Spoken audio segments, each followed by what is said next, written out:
السلام عليكم ورحمة الله. نواصل الفيديوهات التي ابتدأنا فيما قبل، وفي هذا الدرس سنتطرق إلى الأعداد الأولية ولكن باللغة الفرنسية. Donc, nous allons traiter dans ce chapitre les nombres premiers parce que nous avons déjà parlé des nombres premiers, mais en arabe. Il y a plusieurs personnes autour de moi qui m'ont dit qu'ils ont étudié les mathématiques en arabe, en français, et qui ne comprennent pas forcément en arabe. Très bien.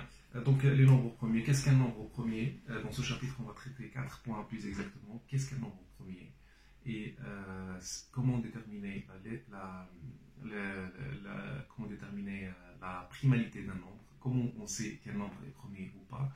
Et la troisième chose, c'est est-ce que le nombre de premiers est fini ou bien le nombre de nombres premiers est infini? Et la dernière question que nous allons traiter dans ce sujet, c'est est-ce que 1 fait partie des nombres premiers? Donc, très bien. Qu'est-ce qu'un nombre premier? Un nombre premier, c'est un nombre qui est divisible par 1 et par lui-même. Il n'est pas divisible par les autres nombres. À titre d'exemple, je donne l'exemple du chiffre 7. Le chiffre 7, c'est un nombre premier parce qu'il n'est pas divisible. Il n'est divisible que par 1 et que par 7. Donc, je vais écrire ça. Nombre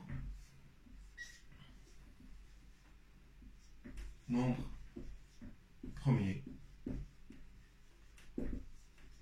En français, nombre premier. En anglais, donc ça c'est le français. Et en anglais, donc EN, en anglais c'est prime number.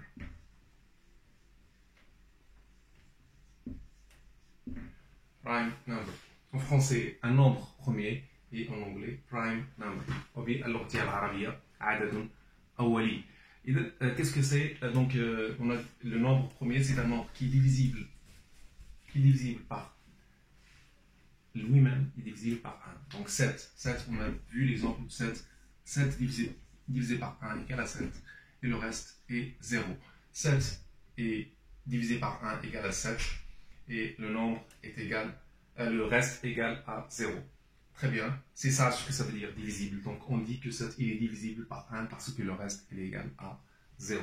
De la même façon, 7 divisé par 7 égale à 1 et le reste c'est 0. Donc 7 est divisible par 7 et le reste est égal à 0.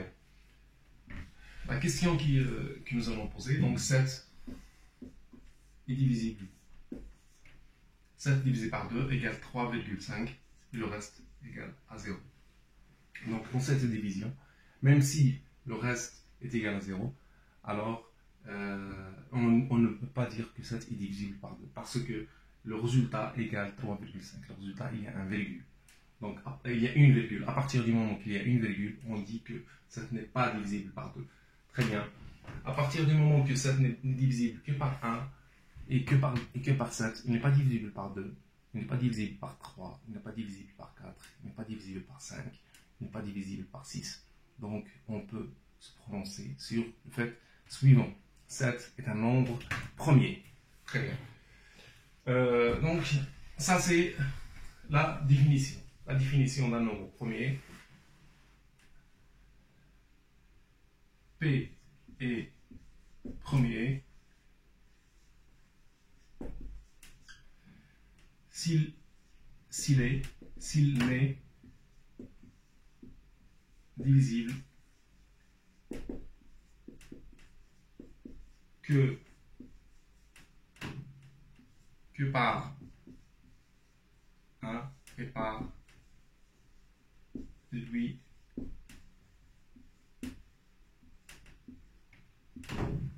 Et c'est ça la définition d'un nombre premier. La deuxième question que nous allons traiter dans ce chapitre, c'est est-ce que la liste des nombres premiers, c'est une liste finie ou bien c'est une liste infinie? Est-ce qu'il y a un certain nombre de nombres premiers ou bien est-ce qu'il y a une infinité? La réponse est la suivante. Le nombre de nombres premiers est infini. Il y a une infinité de nombres premiers. Nous allons essayer de démontrer cette réalité. C'est une théorème qui a été démontrée par Euclide il y a 2300 ans, parce que Euclide il a vécu 300 ans avant Jésus-Christ. Donc, c'est un théorème qui est très ancien, donc il date de 23 siècles, et qui dit que le nombre de nombres premiers est un nombre infini. Très bien. Donc, pour démontrer cette réalité-là, pour démontrer que le nombre de nombres premiers est infini, on démontre par contradiction. D'ailleurs, il y a plusieurs démonstrations, dont des démonstrations qui ne sont pas très anciennes, et il y a des démonstrations qui sont anciennes comme celle de Euclide. Donc Euclide il a démontré que le nombre de nombres premiers est infini en supposant le contraire. Donc il a supposé, c'est une démonstration par contradiction. Il a supposé que le nombre de nombres premiers est fini. Donc on suppose le contraire. On suppose que le nombre, ou bien directement le nombre premier, que les nombres premiers sont finis. C'est-à-dire il y a un nombre fini de nombres premiers. C'est-à-dire que si le nombre premier c'est P1, ou bien c'est le premier nombre premier que vous connaissez, donc c'est 2, 3, 5, 7, et ainsi de suite, jusqu'à Pn. On suppose que le nombre de nombres premiers est égal à n, donc et la liste de ces nombres premiers elle est là, donc c'est ça la liste des nombres premiers, et on va arriver à une contradiction. Donc soit A égale 2 fois 3 fois 5 jusqu'à Pn plus 1. Donc on considère un nombre, on construit un nombre qui est égal 2 fois 3 fois 5 fois tout le produit de tous les nombres premiers que nous connaissons, plus 1. Et à partir de ce moment-là, on va essayer d'arriver à une contradiction. La contradiction est la suivante, elle n'est pas très difficile à trouver.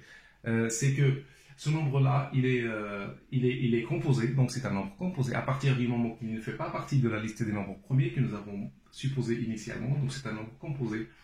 Et à partir du moment que c'est un nombre composé, donc il est divisible par un nombre premier. Je donne un exemple.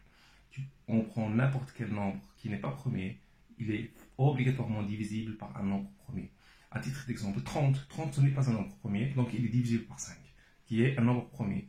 Ou bien il est divisible par 2, qui est aussi un nombre premier. Très bien, donc puisque A c'est un nombre qui n'est pas premier, alors il est divisible par un nombre premier. Donc, A est divisible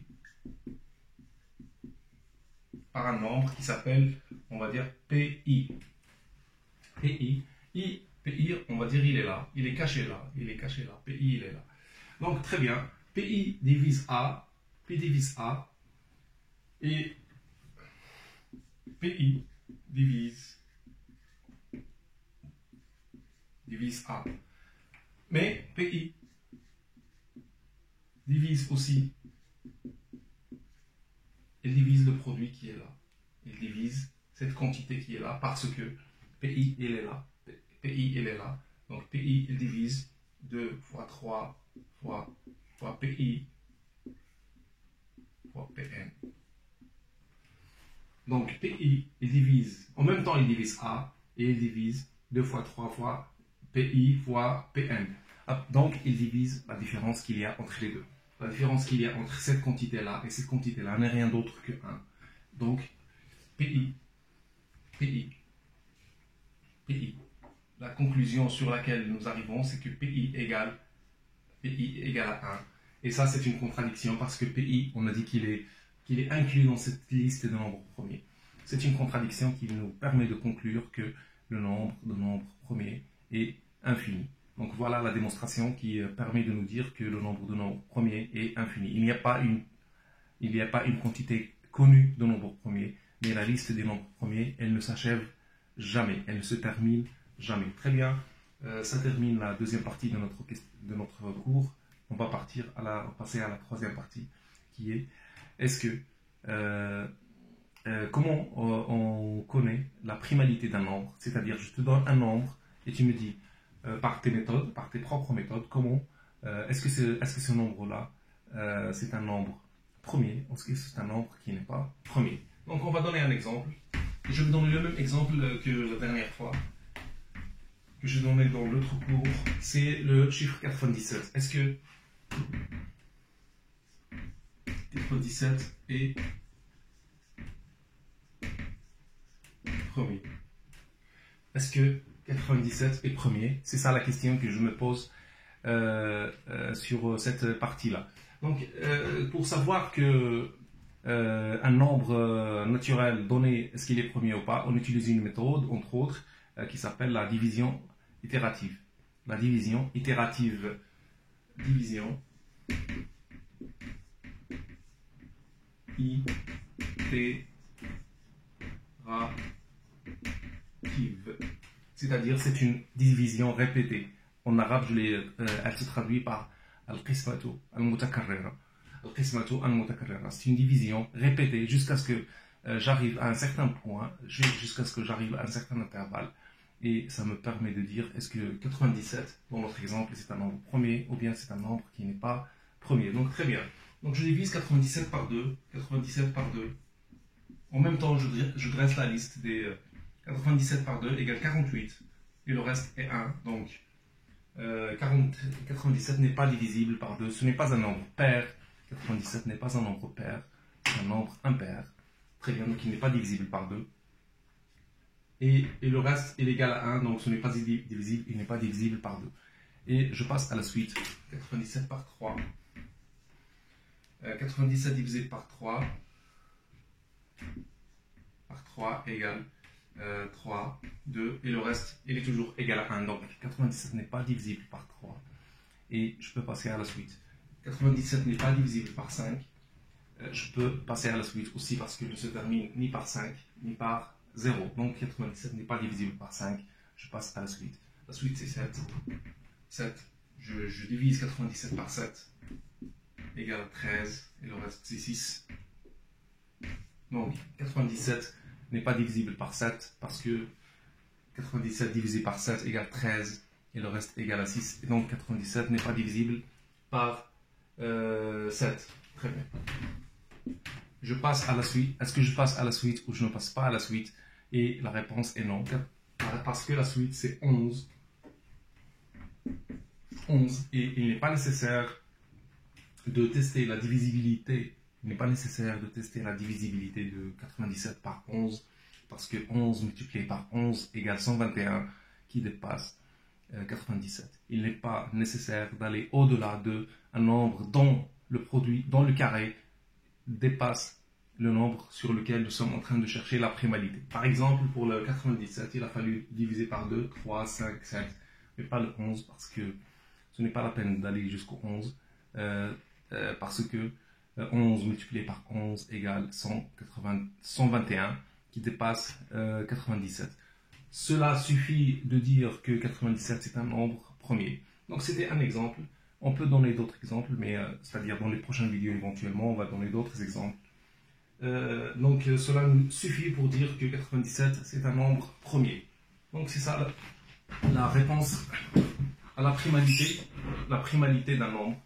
La primalité d'un nombre, il y a donc plusieurs méthodes pour déterminer la primalité d'un nombre, c'est-à-dire est-ce que ce nombre-là c'est un nombre premier ou bien ce n'est pas un nombre premier. Et nous avons vu une méthode parmi ces méthodes, c'est la division itérative, c'est la division répétée jusqu'à ce que nous trouvions si ce nombre est divisible par un nombre quelconque ou pas. Si on ne trouve pas de nombre par lequel il est divisible, dans ce cas-là, on peut exprimer que le nombre en question c'est un nombre premier. Très bien, donc ça finit la troisième partie de cette vidéo et on va passer à la quatrième vidéo, à la dernière, qui est la suivante. Est-ce que le nombre 1, c'est un nombre premier? Donc la réponse est non. Le nombre 1 n'est pas un nombre premier. Il a été considéré dans l'histoire que c'est un nombre premier jusqu'aux années 50 ou bien les années 60, quelque chose comme ça. Ils ont mis 1 dans la liste des nombres premiers. Mais dès les années 50 du XXe siècle, ils ont dit que 1 n'est pas un nombre premier. Par conséquent, si un prof pose la question suivante, est-ce que 1 est un nombre premier? Est-ce que 1 est un nombre premier? La réponse que l'élève doit donner, c'est la suivante. Le nombre 1 n'est pas un nombre premier. Et Voilà, donc cela finit notre vidéo et je vous remercie pour votre attention et à la prochaine, Inch'Allah. Merci beaucoup.